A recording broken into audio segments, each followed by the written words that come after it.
90 years of grateful hearts, uniting community, spreading God's love.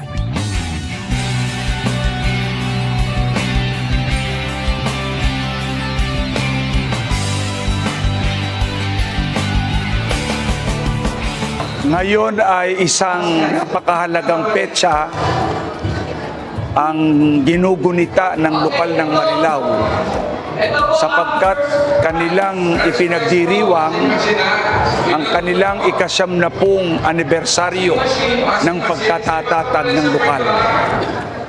Hindi maikling panahon ang 70 taon.